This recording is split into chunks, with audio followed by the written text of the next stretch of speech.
최근 북러 동맹이 강화되고 있습니다. 그 배경에는 중국이 있는 것으로 보입니다. 중국이 연해주 지방에서의 패권 확대를 노리는 것에 대항해 러시아는 북한을 끌어들이려 하는 것으로 보입니다.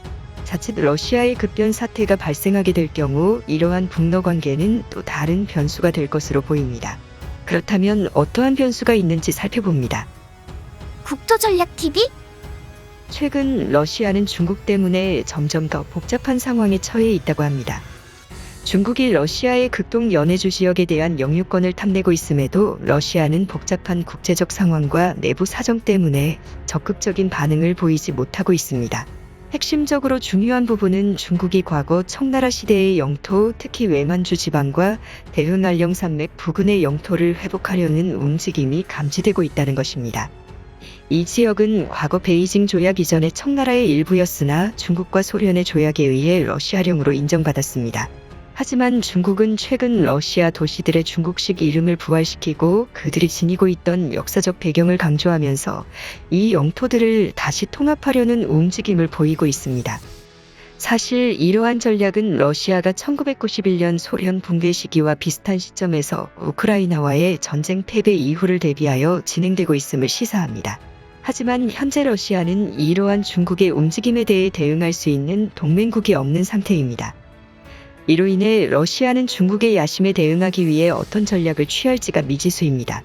러시아가 현재 직면한 복잡한 지정학적 상황은 이 나라가 중국에 대응하기 위해 찾고 있는 동맹들과 관련이 깊습니다.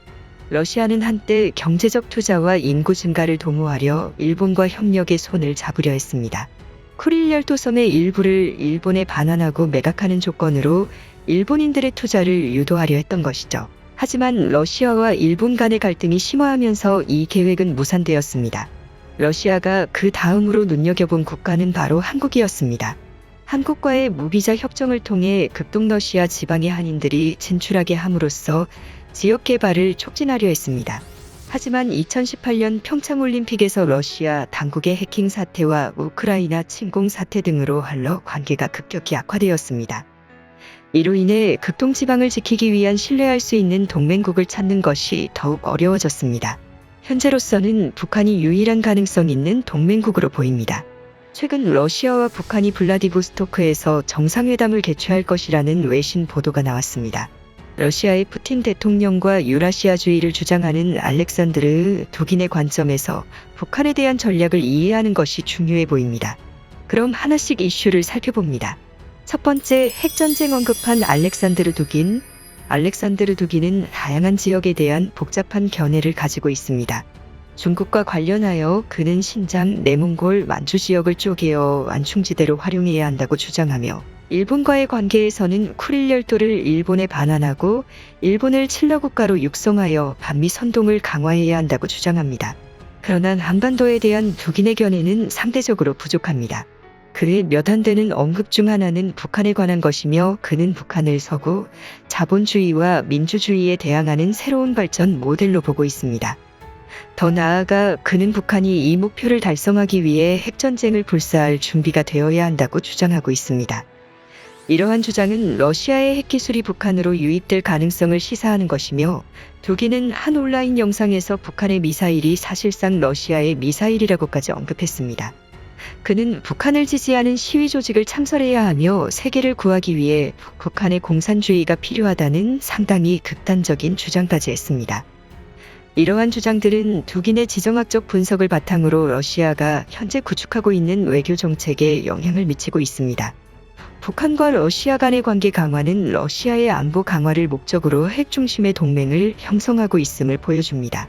두 번째, 극동지방에서의 북한인 유입 가능성. 현재 러시아는 극동지방의 개발에 큰 관심을 갖고 있습니다. 하지만 많은 러시아인들이 극동지방을 유배지로 인식하는 경향이 있어 광범위한 지역 개발을 위해서는 외국인의 유입이 필수적입니다. 러시아는 이에 대응하여 중국 자본과 중국인들을 극동러시아 지방에 유치, 지역 개발에 나서고 있습니다. 이러한 배경 속에서 북러 정상회담이 진행될 경우 대다수의 북한인 노동자들이 러시아로 유입될 가능성이 크게 증가하고 있습니다. 유엔의 대북 제재 조항에 따라 북한인 노동자의 고용은 불법이며 제재 대상이 됩니다.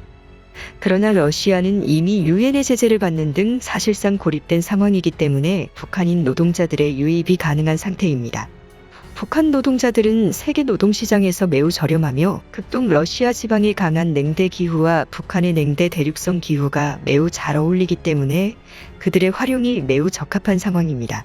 이에 따라 북한인 노동자들이 러시아로 급속히 진출하는 것이 가능해 보입니다. 2019년 BBC의 보도에 따르면 러시아 전역의 기업에서 직접 고용된 북한인은 약 8,000명에 불과하다고 합니다. 반면 RFA 자유아시아의 보도와 2018년 12월 러시아 외무부의 발표에 따르면 러시아에 거주하는 북한 노동자의 수는 약 2만 1,000명으로 추산되고 있습니다. 이러한 수치는 북러 정상회담이 진행된 이후 더욱 크게 증가할 가능성이 있습니다. 세 번째, 연해주 지역에서의 한인 인구 증가 가능성. 북러 동맹 관계의 강화는 한국의 지정학적 안보에 치명적인 영향을 미칠 수 있습니다. 특히 러시아의 탄도 로켓 기술이 북한으로 유입되면 서방 세계에 많은 위협이 될 가능성이 큽니다. 그러나 이러한 상황이 뜻밖의 결과를 가져올 수도 있습니다. 바로 연해주 지역에서의 한인 인구의 증가입니다. 현재 연해주 지방은 사실상 인구 공백 상태에 가까우며 인구가 매우 적습니다. 만약 북한인들의 정착이 이 지역에서 확산된다면 한인 인구의 뜻밖의 증가가 발생할 수 있습니다. 하지만 러시아는 이미 이러한 상황에 대해 대책을 세운 적이 있습니다. 중앙아시아로의 강제 이주입니다. 러시아는 전통적으로 연해주 지방에서 한인 인구 증가를 반기지 않았으며 이 지역이 한반도의 세력에 흡수될 것을 크게 우려하고 있습니다. 또 러시아의 입장에선 연해주의 한인들이 일본이나 서방 세력과 결탁할 경우 지역 안보가 위협받을 가능성도 있을 것을 우려합니다. 그 때문에 과거 스탈린의 고려인 강제 이주와 같은 상황이 발생했던 것이죠. 그러므로 또 다시 연해주 지방의 북한인 노동자들의 대거 이주가 시작된다면 연해주 지방보다는 캄차카나 추코트카, 야쿠티아 같은 극동 지방으로 한인들을 이동시키는 가능성도 염두에 볼 수 있습니다. 그럼에도 불구하고 현재 러시아가 중국으로부터 심각한 안보 위협을 받고 있는 상황을 감안하면 당분간 연해주 지방의 북한인들의 대규모 이주나 북한인 노동자들의 대규모 배치가 예상됩니다. 네 번째, 급작스러운 러시아 붕괴 시 발생할 수 있는 예상 시나리오. 만약 1991년 소련 붕괴 때와 같은 방식으로 러시아에서 국가 통제 불가능한 상황이 갑작스럽게 발생한다면 다양한 시나리오가 예상됩니다. 수만이나 수십만의 북한인들이 연해주 지방에 남아있게 될 가능성이 크게 증가할 수 있습니다. 이러한 상황에서 이들 중 많은 수가 한국이나 다른 국가로 피난을 갈 수 있지만 일부는 연해주 지방에 계속 거주할 가능성도 높습니다. 이러한 상황은 연해주 지방에서 한인 인구가 뜻밖의 급증하는 상황을 초래할 수 있으며 그 결과 연해주 지방의 한인 특별지구가 형성될 가능성도 있습니다. 즉 중국의 조선족자치주처럼 한인이 밀집된 독립자치지구가 형성될 수 있을 것으로 예상되는데요. 지금도 연해주 지방에 약 2만 명의 북한인 노동자가 있다고 가정할 경우 191만 연해주 지방의 인구를 감안하면 무려 1%의 북한인들이 거주하고 있다고 볼 수 있는데요. 만약 북한인 노동자가 더 늘어나게 될 경우 이 지역의 메이저한 민족으로 부상하게 될 가능성, 자치권을 획득할 가능성도 배제할 수 없는 것이죠. 많은 전문가들은 우크라이나 사태 이후 러시아가 극동 러시아 지방에서의 통제를 잃게 될 가능성을 언급하며 이러한 상황은 중국이나 한국 또는 다른 국가들이 이 지역에 개입하게 될 수밖에 없게 만들 것이라고 지적합니다. 이러한 변화가 한국발의 고토회복론 시나리오의 지정학적 배경이 될 수 있습니다. 이러한 상황이 발생할 경우 연해주 지방에 남아있는 북한인들이 한국을 향한 우호적인 태도를 보일 것인지 아니면 서방 세계에 대해 우호적인 입장을 취할 것인지 주목해야 합니다. 최근 2023년에도 일부 러시아에 거주하던 북한인 노동자들이 한국으로 탈출하는 사건이 발생했습니다. 북러 간의 긴밀한 협력이 가속화되고 러시아 내에서 북한인 노동자들의 대규모 배치가 이루어질 경우 이러한 현상은 더욱 증가할 것으로 예상됩니다. 이는 매우 주목해야 할 현상으로 이러한 변화의 발전을 면밀히 관찰해야 할 필요가 있습니다. 러시아의 극동 지역에서 일어나고 있는 다양한 지정학적 변화들은 국제관계와 지역 안보에 중요한 영향을 미칠 것으로 예상되고 있습니다. 현재 러시아는 중국의 위협으로 인해 극동 지역의 개발을 위해 외국 자본과 노동력의 유입을 적극적으로 추진하고 있으며 이러한 정책은 러시아와 북한 간의 관계 강화를 수반하고 있습니다.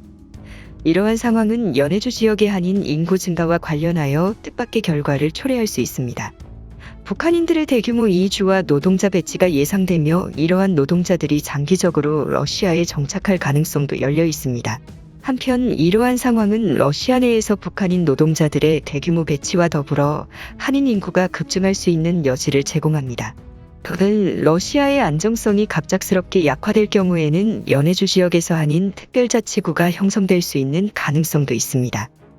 이러한 변화는 한국의 발해 고토회복 시나리오의 등장을 의미할 수 있으며 이는 한국과 국제사회가 유심히 주시해야 할 지점입니다.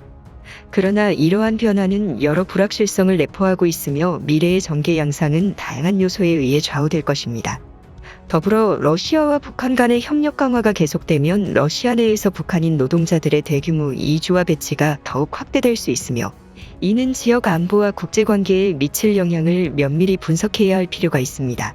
앞으로 이러한 사안들이 어떻게 전개될지 지켜보며 더욱 심도 있는 분석과 대응 전략을 수립하는 것이 필요하다고 판단됩니다.